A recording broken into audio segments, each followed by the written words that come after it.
नेपाल के प्रधानमंत्री केपी शर्मा ओली ने आज सुबह एक आपातकालीन बैठक बुलाकर संसद को भंग करने की सिफारिश करने का फैसला लिया है। ऊर्जा मंत्री बर्शमैन ने कहा है कि यह सिफारिश राष्ट्रपति को भेज दी गई है। आज केंद्रीय मंत्रिमंडल की इमरजेंसी मीटिंग के बाद पीएम केपी शर्मा ओली ने राष्ट्रपति के पास संसद को भंग करने की सिफारिश भेजने का फैसला किया है, जबकि नेपाल के संविधान में इस तरह की कोई कल्पना नहीं की गई है। बता दें कि नेपाल में 2 सदन हैं, प्रतिनिधि सभा और साथ ही राष्ट्रीय सभा, लेकिन सरकार बनाने के लिए प्रतिनिधि सभा में बहुमत जरूरी होता है। तो नेपाल के प्रधानमंत्री केपी शर्मा ओली ने आज सुबह एक आपातकालीन बैठक बुलाई। इस बैठक के बाद उन्होंने संसद को भंग करने का फैसला लिया है। इसी को लेकर सिफारिश जो है वो राष्ट्रपति को भेज दी गई है। ऊर्जा मंत्री की ओर से इस बात की पुष्टि भी की गई है। ऊर्जा मंत्री ने इस बात की जानकारी दी और बताया कि प्रधानमंत्री केपी शर्मा ओली की ओर से संसद को भंग करने की सिफारिश का फैसला लिया गया, जिसके बाद इस सिफारिश को राष्ट्रपति के पास भेज दिया गया है। राष्ट्रपति के निर्णय के बाद ही आगे का एक्शन इसमें लिया जाएगा। नेपाल में 2 सदन होते हैं, ये एक अहम बात है। साथ ही प्रतिनिधि सभा और एक राष्ट्रीय सभा, इन 2 सदनों के नाम हैं, लेकिन सरकार बनाने के लिए प्रतिनिधि सभा में बहुमत होना बेहद जरूरी है। और इसी बीच प्रधानमंत्री केपी शर्मा ओली की ओर से संसद को भंग करने की जो सिफारिश की जा रही है, उससे काफी कुछ चीजों में बदलाव आने की संभावना जरूर जताई जा रही है। साथ ही राष्ट्रपति को जब अब ये सिफारिश भेज दी गई है, तो राष्ट्रपति के निर्णय के बाद आगे का फैसला जरूर सुनाया जाएगा और आगे की बात भी उसके बाद ही सामने आएगी।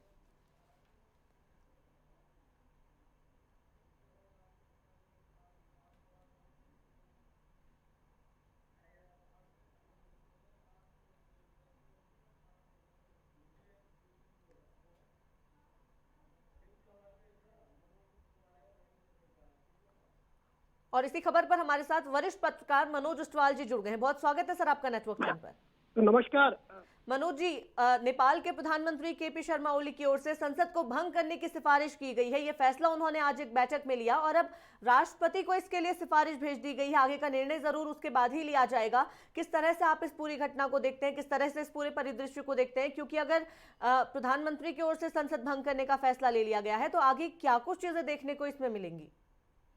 देखिए, ये तो होना ही था, आज नहीं तो कल होना ही था जी। क्योंकि जो बयानबाजी बीच में केपी ओली रही है और जो विरोधाभास भारत को लेके चलता रहा है जी।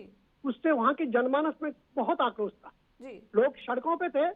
भले ही नेपाली मीडिया से छनकर खबरें बाहर नहीं आ रही थी जी। लेकिन लोग लगातार आंदोलनरत थे जी। उनको पता था कि चाइना जब तिब्बत का अतिक्रमण कर सकता है जी। तो नेपाल उसके लिए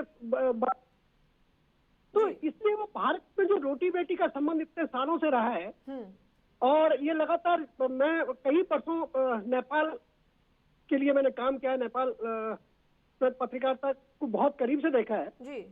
तो उसके आधार पर मैं ये कहूंगा कि आज भी भारत और नेपाल के बीच जी।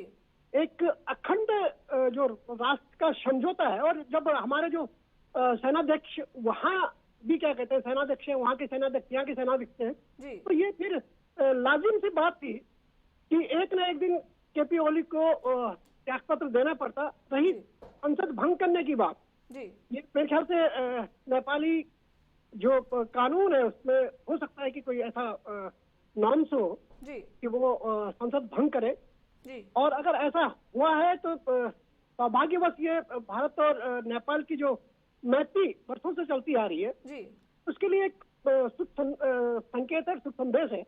जी बिल्कुल मनोज जी, जैसे कि आपने भी जिक्र किया कि पहले भी नेपाल में भारत विरोधी भावनाएं भड़काने की कोशिश की गई थी, जिसके बाद से ही नेपाल के प्रधानमंत्री विरोध का सामना जरूर कर रहे थे। नेपाल की जनता उनके विरोध में थी। साथ ही भारत के साथ रोटी बेटी का रिश्ता नेपाल का बहुत पहले से रहा है। तो आप क्या मानते हैं, क्या भारत को लेकर जो भावनाएं वहां पर जगाने की कोशिश की जा रही थी, जो भारत विरोधी भावनाएं नेपाल में प्रधानमंत्री की ओर से जगाने की कोशिश की जा रही थी, तमाम तरह के आरोप जो प्रधानमंत्री के ऊपर लग रहे थे, क्या वही कारण उनके संसद भंग करने के फैसले के पीछे है? तो हमेशा चाहिए, मतलब इसको आप नेग्लेक्ट नहीं कर सकते जी कि कोहली जो इस समय वर्तमान में जिस परिदृश्य में है वो बहुत तनाव में थे, दबाव में थे। पूरा सारा क्या कहते हैं राष्ट्रीय नहीं इंटरनेशनल जो एक दबाव था उनके ऊपर वो आखिरकार सामने आ ही गया है। क्योंकि अंतर्राष्ट्रीय स्तर पर नेपाल पे बहुत तगड़ा दबाव था।